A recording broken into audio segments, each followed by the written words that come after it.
पार्वती जी अपना रिमोट किसी के हाथ में ना दीजिए, आप किसी के अधीन ना होइए, आप स्वयं के राजा हो।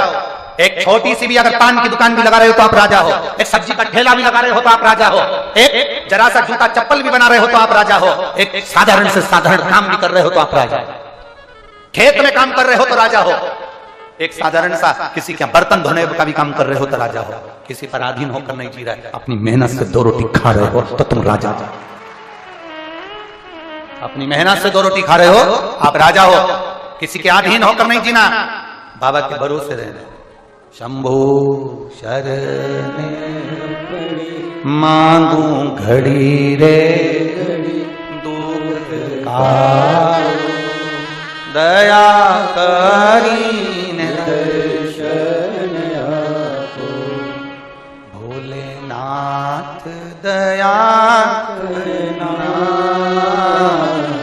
मैं तेरे भरोसे। सब बोलिए, जितने बैठे हो बाबा के भरोसे सब बोलो, मेरे बाबा दया करना, मैं तेरे भरोसे।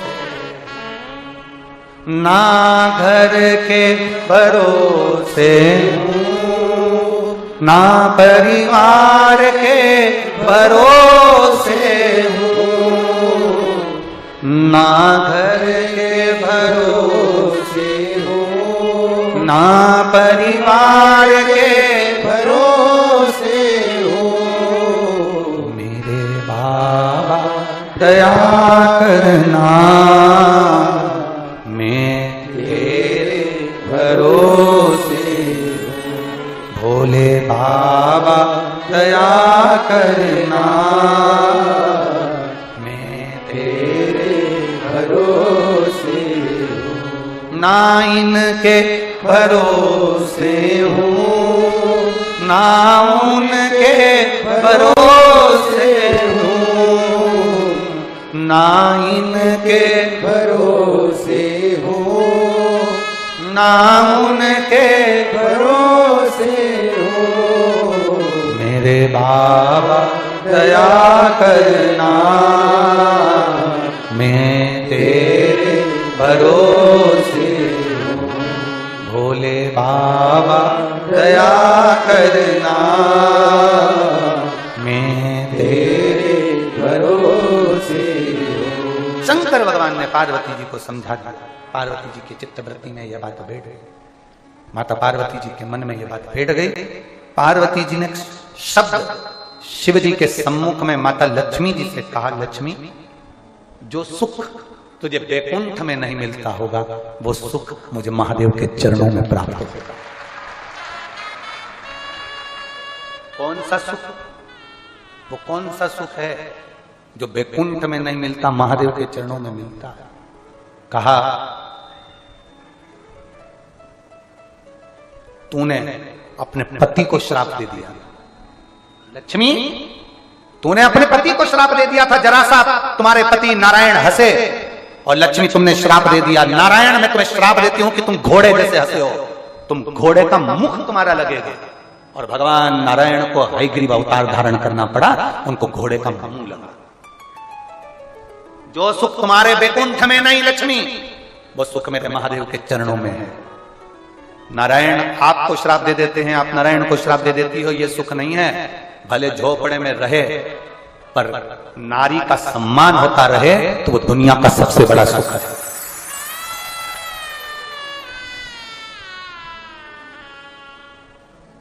कितना सुंदर कहा, मर्द वो नहीं जो अपने पत्नी पर हाथ चलाए, मर्द वो नहीं जो अपनी पत्नी को गाली दे जाए, मर्द वो नहीं जो अपनी पत्नी को और बच्चों को मार रहा हो, पीट रहा हो, गालियां दे रहा हो, कोस रहा हो, दारू के नशे में अपशब्द कह रहा हो, वो मर्द नहीं है।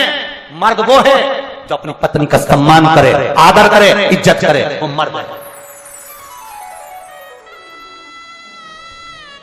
मारने से तुम स्त्री को मार रहे हो, नारी को मार रहे हो, पत्नी को मार रहे हो। दम होना, केवल पड़ोस की पत्नी को भी अगर आंख उठा के देख ले तो फाड़ कर रख दे। वो तो तेरी इज्जत करती है, तेरा सम्मान करती है, तेरे साथ साथ फेरे कर आई, इसलिए तेरे को, तेरे चरणों को छू रही है, प्रणाम कर रही है, नमन कर रही है। नहीं तो शंकर भगवान से भी ज्यादा बोल्ड है मेरी माता पार्वती दुर्गा भवानी। वो आदर कर रही है, सम्मान कर रही है, सत्कार कर रही है, तुम्हें इज्जत दे रही है, क्योंकि तुम्हें इसलिए इज्जत दे रही है कि तुमको बना कर तुम उसको लेकर आए। उसका आदर करना सीखो। उसमें गाली देने में, मारने में, ठोकने में, अपशब्द कहने में, इसमें तुम्हारे मर्दता की निशानी नहीं है। सम्मान देने में, हर नारी का इज्जत करना सीखो। उठाया मुख से कह दिया कुछ भी, जो मर्जी पड़ी वैसा। नारी का सम्मान करना सीखो। मेरे महादेव ने नारी का सम्मान करा, भगवान नारायण ने लक्ष्मी जी को चरणों के पास रखा, ब्रह्मा जी ने ब्रह्माणी को कमल के फूल पर अलग रखा, मेरे शंकर भगवान ने पार्वती जी को ऊंचे सिंहासन पर रखा। तू वहां बैठ हाथ जोड़कर, मैं हूं, चिंता करने की जरूरत नहीं है। तू ऊपर बैठ सिंहासन पर, 16 श्रृंगार तुझे चढ़ेगा, लाल चुनरी तुझे चढ़ेगी, सारा श्रृंगार तुझे चढ़ेगा, मेरे ऊपर केवल जल चढ़ेगा। तू आदर ले, तू सम्मान ले, तू सत्कार ले, तू ऊपर बैठ। यहाँ आज के जमाने में पति सोचता है पत्नी तो मेरे पाँव की, मैं काय को बोलूं।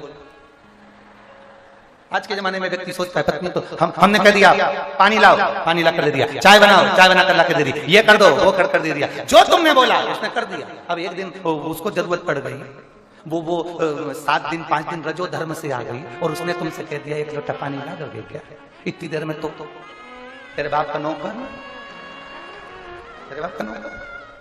फिर वो बोलती भी नहीं, उसने अपने बच्चों से कह दिया जाओ ले लाओ, सास से कह दिया, जा ससुर से कह दिया, किसी दूसरे से कह दिया, देवर जेठ से कह दिया, जेठानी से वो ना बोले।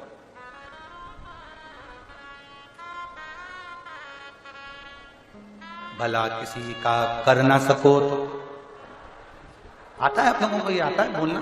बोलो तो जरा, भला किसी का।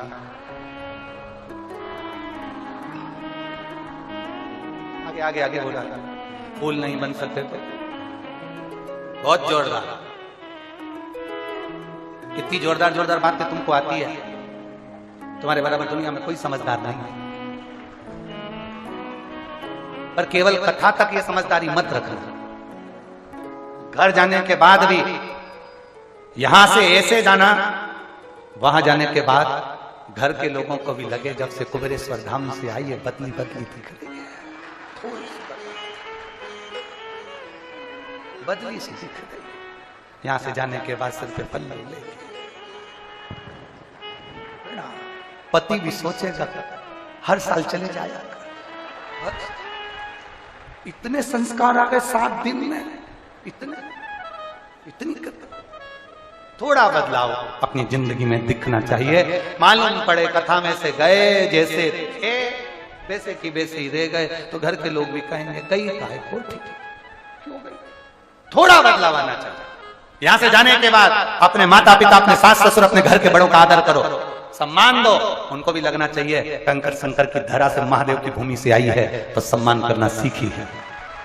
और पतियों से निवेदन है, यहां से जाने के बाद तुम्हारे मुख से अपशब्द ना निकले, ताने ना निकले, थप्पड़ नहीं, हाथ नहीं, हेल्प का हाथ बढ़ाओ, सहयोग का हाथ बढ़ाओ। ला मैं कुछ कर देता हूं, ला। अब दुनिया के लोग कहेंगे क्यों जोरू का गुलाम है क्या? तो कह देना तेरी लुगाई का गुलाम बन जाऊं, बोल तो सही, मैं तो तैयार, जवाब तो दो ना तुम उसको। लोग कुछ भी कहते, तुम अपनी मस्ती में रहो। सबसे वो कहते हैं रविवार होता है, सोमवार होता है, मंगलवार होता है, बुधवार होता है, गुरुवार शुक्रवार होता है। हम कहते हैं इन 7 बार में सबसे बड़ा बार परिवार होता है। इन 7 बार में भी सबसे बड़ा बार होता है अपना परिवार। और अगर उसमें भी आप सुख से नहीं रह सके तो आपका जीवन व्यर्थ।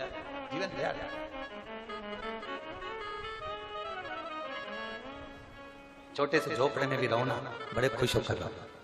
बैकुंठ में जो सुख नहीं ना, वो शंकर भगवान के चरणों में है, क्योंकि शंकर भगवान के चरणों में आदर है, सम्मान है। जब हम फ्लाइट में सफर कर रहे थे भोपाल से जब दिल्ली आए तो जिस समय फ्लाइट से नीचे उतरते समय लड़के ने एक प्रश्न किया, बड़ा अच्छा प्रश्न है, आपके और हमारे जीवन की सिद्धता को सिद्ध करता है। प्रश्न बहुत अच्छा है। उस लड़के ने प्रश्न किया, शिव में और शिवलिंग में कितना अंतर है?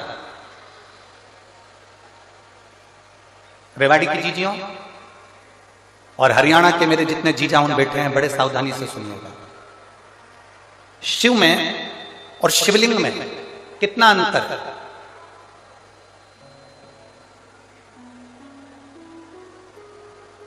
दिल्ली में कोई विवेक बिहार का वो लड़का था जिसने वो प्रश्न किया था, और हमने उस बच्चे से कहा था कि अगर बन सके तो पहले दिन की कथा जरूर सुनना रेवाड़ी की। उस कथा में हम वर्णन करेंगे कि शिव में और शिवलिंग में कितना अंतर है। घर के अंदर भगवान शंकर की मूर्ति नहीं रखा थी, घर के अंदर भगवान शंकर का शिवलिंग रखा था। आप लोगों के घर में क्या है? जम के बोलो जरा। शिवलिंग है। मूर्ति में और शिवलिंग में अंतर क्या?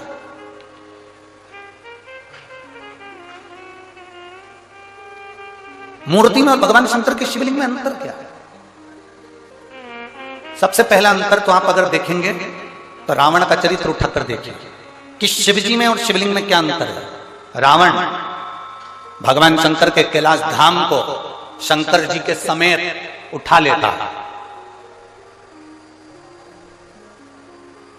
लंकाधिपति रावण, लंकाधिपति लंकेश, शंकर भगवान को कैलाश पर भगवान शिव बैठे हैं और रावण भगवान शंकर को कैलाश के समेत शंकर भगवान को उठा लेता है। बोलो उठाता है कि नहीं उठाता? जम के बोलो जरा। उठाता है ना? रावण भगवान शंकर को कैलाश के समेत उठा लेता है, और वही रावण जब शिवलिंग पृथ्वी पर रखा जाता है, रावण अपनी पूरी शक्ति को लगा देता है तो भी शंकर भगवान के शिवलिंग को नहीं उठा पाता है।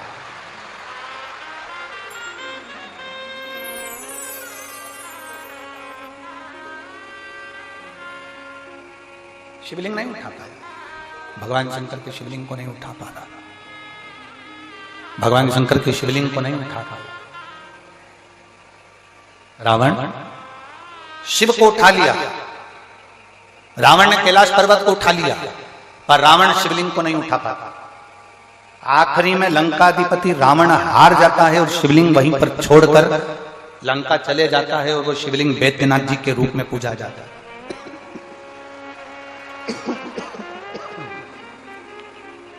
अंत में वो शिवलिंग बैद्यनाथ जी के रूप में पूजा था।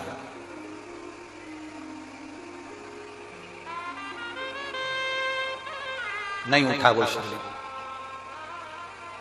उठ नहीं पाया वो शिवलिंग। क्यों? शिव महापुराण की कथा कहती है शंकर जी के स्वरूप में केवल शंकर जी हैं, केवल शंकर जी। शंकर जी के स्वरूप में केवल शंकर जी हैं, और शिवलिंग का जो स्वरूप है उसमें केवल शंकर जी नहीं है, उसमें गणेश जी भी बैठे हैं, कार्तिकेय जी भी बैठे हैं, अशोक सुंदरी भी बैठी है, पार्वती जी भी हैं, शंकर जी भी हैं, जया, विषहरा, श्यामली बारी, दौतली, जया, ये सब भगवान शंकर की 5 लड़कियां, भगवान शिव की 5 बेटियां, गणेश, कार्तिकेय, अशोक सुंदरी, देवी, और शंकर भगवान की परिधि में जहां जल निकल रहा है उस स्थान पर 33 कोटि देवी देवता। शंकर जी के स्वरूप में केवल शंकर अकेले हैं, पर शंकर जी के शिवलिंग में 33 कोटि देवी देवताओं का बल होता है, इसलिए उठ नहीं पाता।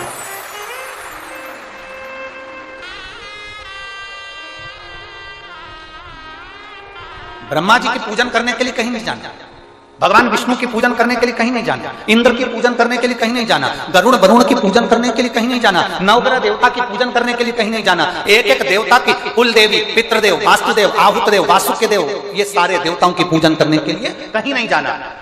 केवल एक देवाधिदेव महादेव पर अगर आप 1 लोटा जल समर्पित कर रहे हो तो सारे देवताओं की पूजन एक साथ में हो रही है।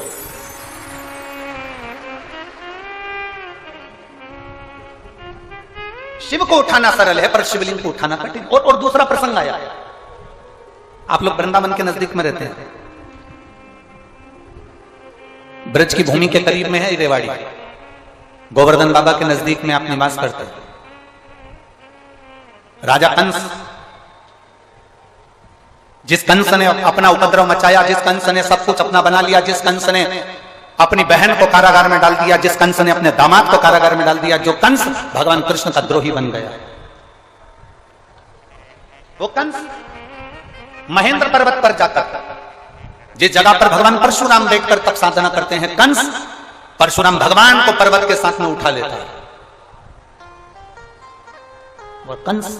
वो राजा कंस महेंद्र पर्वत पर परशुराम भगवान को महेंद्र पर्वत के समेत उठा लेता है। महेंद्र पर्वत के समेत। अब एक दिन कंस आया और परशुराम भगवान महेंद्र पर्वत पर बैठकर तप साधना कर रहे थे और कंस उनको उठाने वाला। पर्वत उठता नहीं है।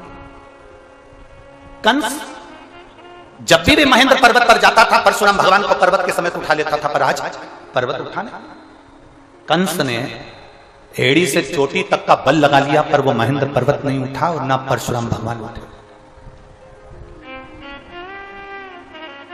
ना परशुराम जी उठ रहे हैं, ना वो महेंद्र पर्वत उठ रहा है।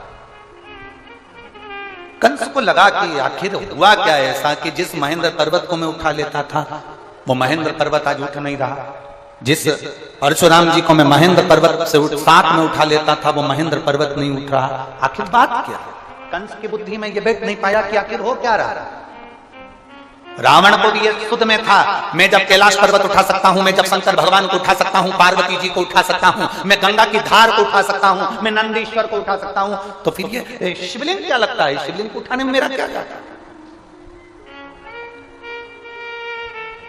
पर्वत को उठाना सरल है, शंकर भगवान को उठाना सरल है, पार्वती जी को उठाना सरल है, नंदी को उठाना सरल है, पर शिवलिंग को उठाना कठिन है, क्योंकि इसमें सारे देवताओं का बल और तत्व प्राप्त हो गया है। सब कुछ है। और अकाल मृत्यु वो मरे जो काम करे चंडाल का, काल उसका क्या बिगाड़े जो भक्त हो महा।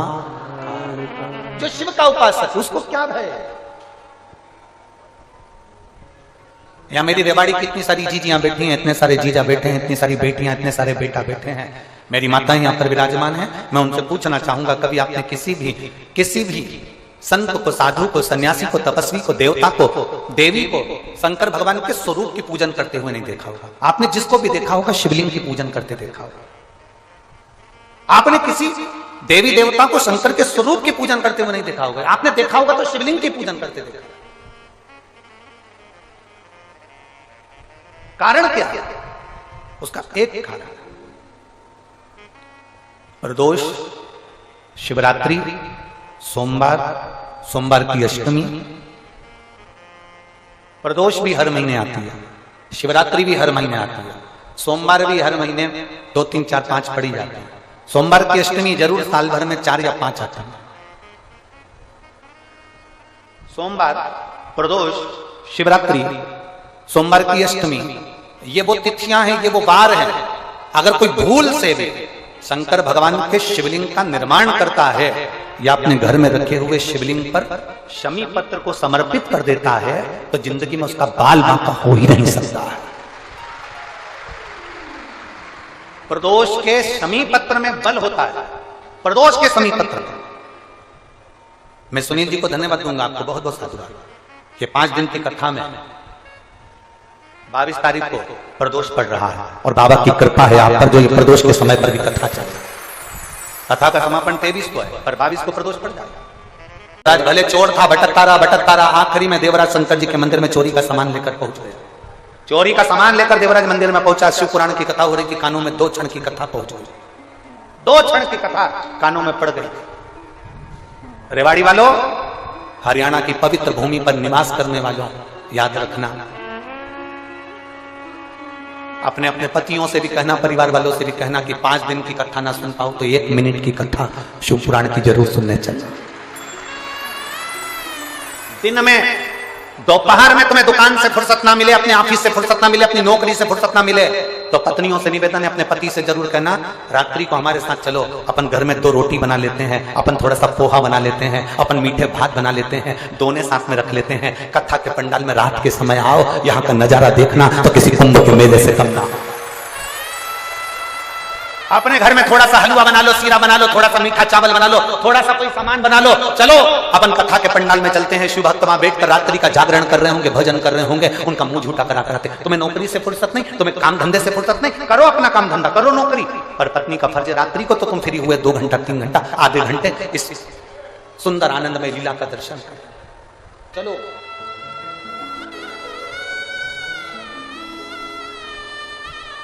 भक्ति में जितना डूब सकते हो। देवराज जान नहीं पाया, चोरी का धन लेकर पहुंच गया। एक क्षण का प्रवचन उसके कानों में पड़ गया, बाहर निकल गया, सिर दर्द हो रहा था, शरीर में ताप पड़ रहा था। बेलपत्री के वृक्ष के नीचे जैसे ही पहुंचा तो उसके प्राण छूट गए। उसको नहीं मालूम कि बेलपत्री के पेड़ के नीचे प्राण छूटना किसको कहते हैं।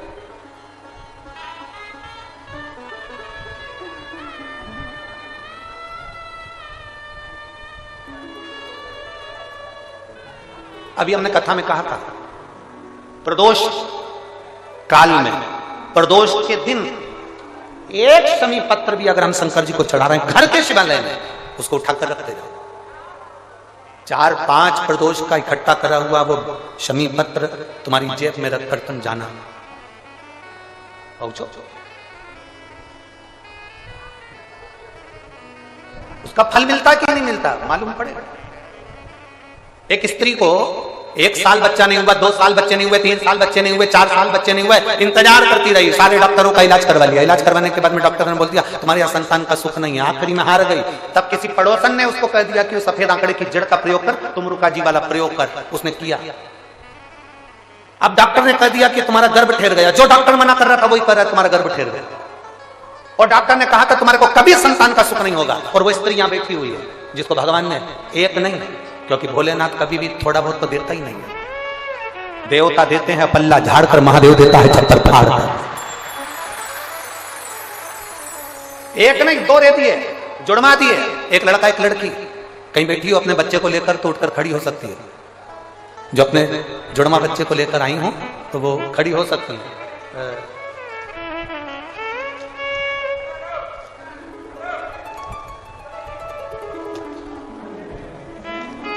पत्र ढूंढना पड़ेगा, अगर कहीं बैठी हो तो खड़ी हो सकती है।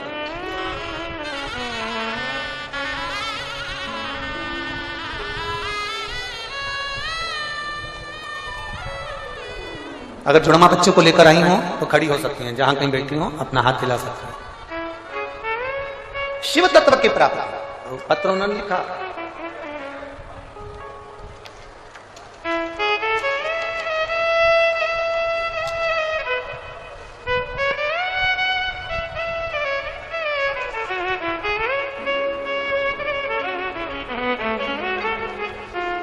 उनका नाम है विदुषी मिश्रा, हेमंत मिश्रा, दिल्ली द्वारका धाम निवासी हूं।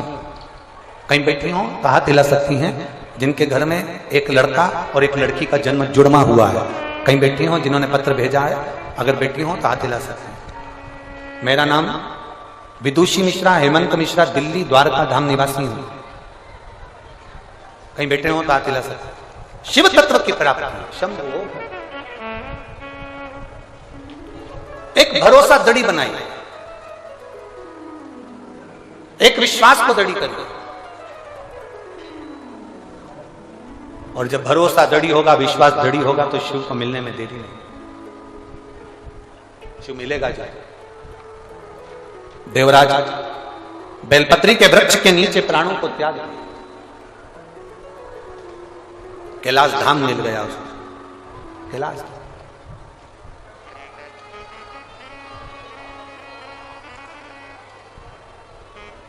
उसकी माता 1 लोटा जल समर्पित करती थी, जिसका फल यह मिलता है कि देवराज को मरने के बाद कैलाश धाम मिलता है।